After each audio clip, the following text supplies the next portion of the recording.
you more than likely heard Jay McDaniels of the Minnesota Timberwolves flat out disrespect the laying down the truth on the table. Well, not really flat out disrespect, just being brutally honest.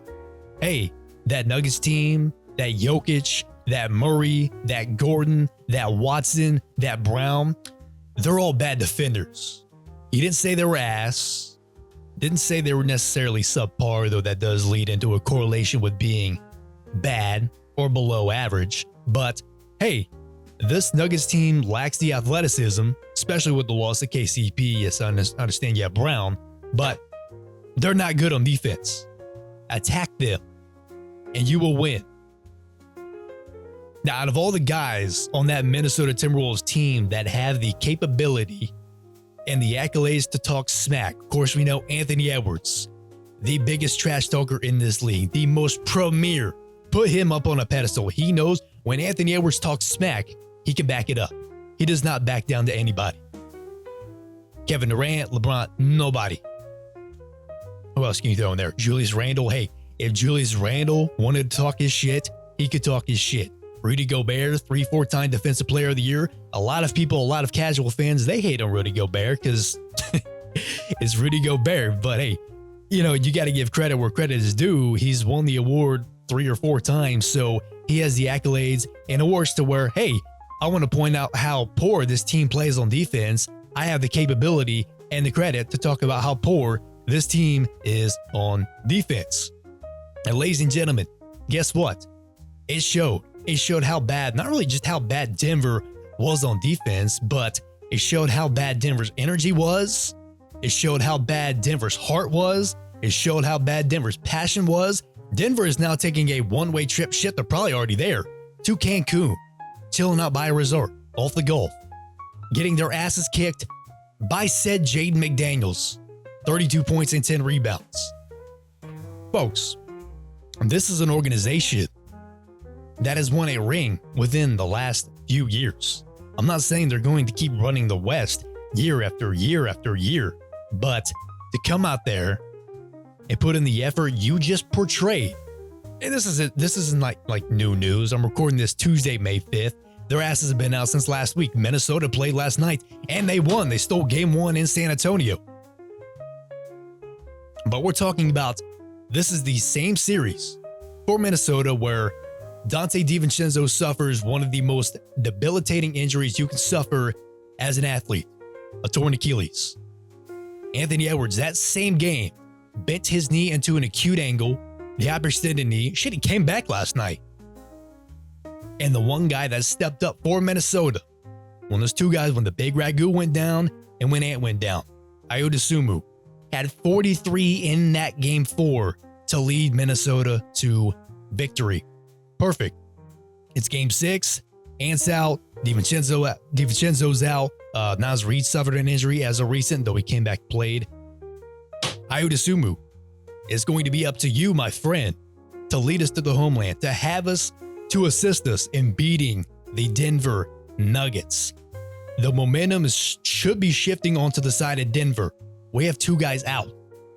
Do you think our energy's there to play and go out and win? No, yeah, maybe when 2 guys are down and out, you got to keep fighting like hell. But Denver should be looking at that like, man, they got their star player out, they got a bench piece out. Yeah, let's take thorough advantage of that.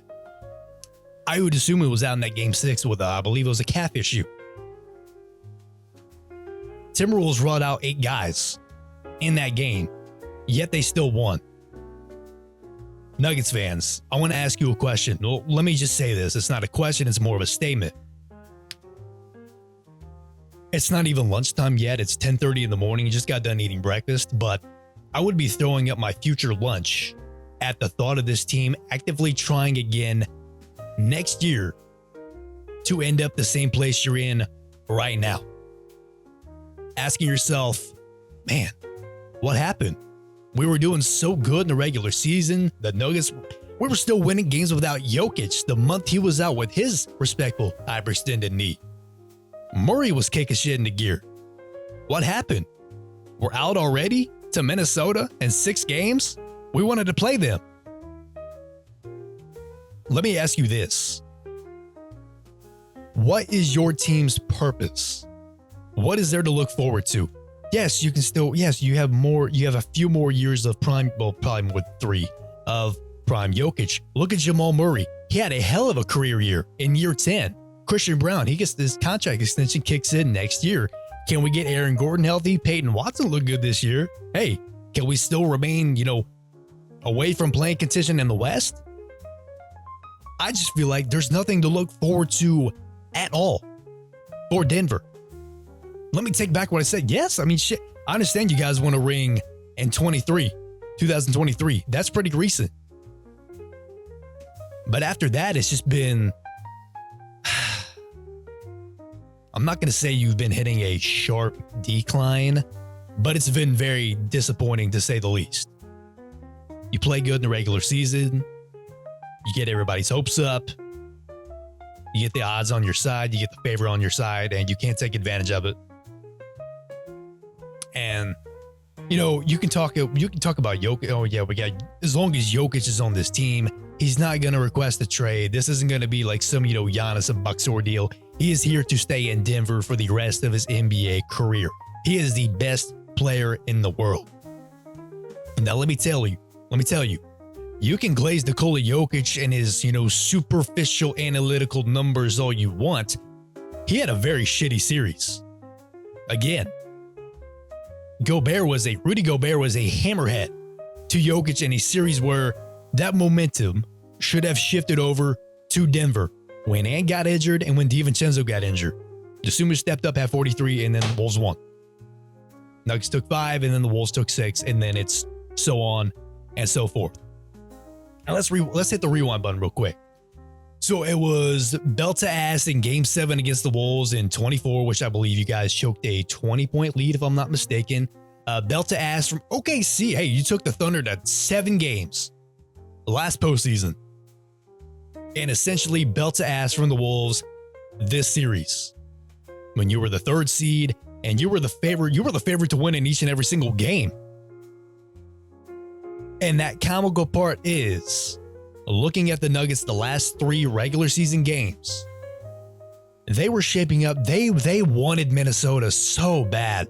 They wanted to take on the Timberwolves so bad. They bumped their ass out in 24, the year after we won a ring. 25, okay. 25, we got them. 26, yeah. This is a redemption year. Let's start out strong. Let's take out Minnesota and show everybody what we're capable of for this year. Show the elevation so many guys on our team have made this year, from Murray to Watson, and of course having Jokic. Did all of that just to submit to them in 6 games. That's why I'm asking, what's your team's purpose? What is there to look forward to? That was just the effort was very disgruntling. It was embarrassing. It still is, a week after them being eliminated. And it's still a huge talking point because I'm going to reiterate it again. Hey, dude, when October rolls around, I mean, yes, you might get excited. Denver Nuggets basketball is back, but are we really looking forward to next postseason if no changes are made? Genuinely. And Jamal Murray, he deserves so much praise for the leap he made this season. If there's a really shitty time to have the game like he did, where you shoot maybe, 0.25%, 25%, you hit 2 over Conley, and then Jay McDaniels locks your ass up, gets a couple stops on you in 1 possession. It's the worst time to have a really shitty game. I mean, the team was already playing shitty enough, scoring under triple digits. Was it 2 or 3 games in a row consecutively?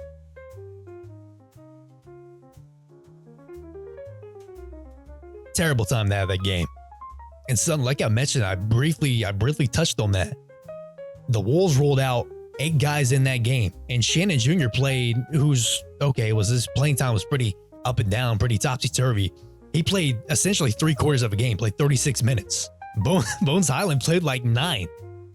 The Nuggets let yet another regular season where they show that, hey, we can definitely steamroll the West. And they let it go to waste. Drastically. Again. Are you content with these results the last few seasons, Denver fans? And yes, I understand you have plenty to be grateful for with this team. Winning a ring, winning the first ring in 47 years back in 23? We're witnessing what many folks claim to be the best player in the world, and it's not necessarily he, but the team he's with, they don't show up when the lights are bright. It's been like that, unless they play Lakers. Minnesota, the 8 guys. That's how much fuel they had in the tank. And they were still up in the series. Do you think the Timberwolves were so full of, jolly and spirit to be down what feels like so many guys, crucial guys, yes, and still hold on tight for when Denver could brace for impact? The Nuggets didn't even have the heart to try. They beat themselves. Minnesota did not beat them. Denver beat themselves. If the Nuggets had more games where they had the mindset and the passion to strike gold, they could very well still be alive. They could very well be playing the San Antonio Spurs right now. Jake McDaniels put himself on a stake. I don't want to say, is it kind of corny to say aura? I don't really say aura, but yeah, I'll just say he put himself up on a stake by naming and calling out your entire team while the series was still alive. Minnesota, yes, Minnesota was still up, but you could have had the run to be like, why is this Jake McDaniels dude's talking shit? Let's shut him up. Let's show him what the Denver Nuggets are all about. That should piss you off. And instead, McDaniels talks all that, then goes on to score a career-high 32 to pair up with 10 boards and locking up Jamal Murray in that game, in that contest. 8 guys. Timberwolves, that game 6, they have 50 boards and still managed to score over 60 points in the paint. And sure, yeah, hey, the Nuggets didn't have Eric Gordon or Peyton Watson. Gordon, will he ever be healthy for a playoff series? That's up in the air. Peyton Watson, hey, can we get Peyton Watson back next year with the Christian Brown extension? Did we reach in our pocketbook, our checkbook a little bit too much for Christian Brown? I wouldn't overreact with that too much. I definitely, okay, if you're going to give a guy a big payday and he didn't really show up, do I want to say all season? This postseason, definitely, you're going to have to do everything in your power to rework on how you can get him involved a lot more. Now, I know it doesn't take a genius for me to say that. It doesn't take a genius to say that. But right now, that Christian Brown deal is, yes, it's not really looking too hot. Now, hey, it can get reworked. Not the deal, but his play style to where, okay, yeah, it's looking like he was worth the $125 million, which I don't know if anybody's really going to admit that. But very well, I'm being a little bit optimistic, Denver. I've been showing you guys all video, all recording, whatever. So I'm going to be a little, I'll give you some hope, quote, hope. If we're going band to band for who showed up and who didn't in that game, hey man, that's not the point. The point is who had the heart to go out and win and save their season. Minnesota was far away from clear as a favorite to win this series prior to Ant and DiVincenzo being dealt their respective injuries. In general, Game 6 is behind everyone. What is the future looking like for Denver? Jokic feels content to remain in the Mile High City. Jamal Murray had a career year. And guess what? You can be on two sides of the table. Hey, Jamal Murray just hit the peak of his career, year 10, improved himself as a playmaker, improved himself with a two-man game with Jokic, still a mighty pull-up assassin on the offense. He's got to stay. Or, hey, Jamal Murray just hit the peak of his career. Look at his trade value. You got to trade him now. It worked once, but we've hit dead end the last 3 years. Jamal Murray, yeah, he's got to go. Now, I will say this. If the Nuggets can manage to keep Jamal Murray, which, they have the contract and the option on the table, then yes, keep him. But the Nuggets front office should definitely, weigh the options, weigh the pie, and, not really rule it out. Rule it out. I don't know what I said. Rule it out. Call around for Jamal Murray. Not saying you have to deal with, but hey, we're looking to potentially ship Jamal Murray. What's your guys' asking price? Just came off a career year. He's going to make all NBA. Definitely should. What are we looking for? You gave Christian Brown that 5-year contract extension that goes into effect for next season. Hey, I don't know if he has much of an asking price and much of an interest, but call around. I don't give a shit if the phone gets hung up. Call around. Be assertive.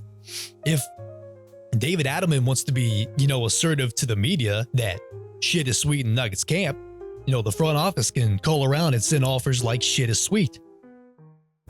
Rolling the same number with the dice leads you back to where you're at now. What is your purpose?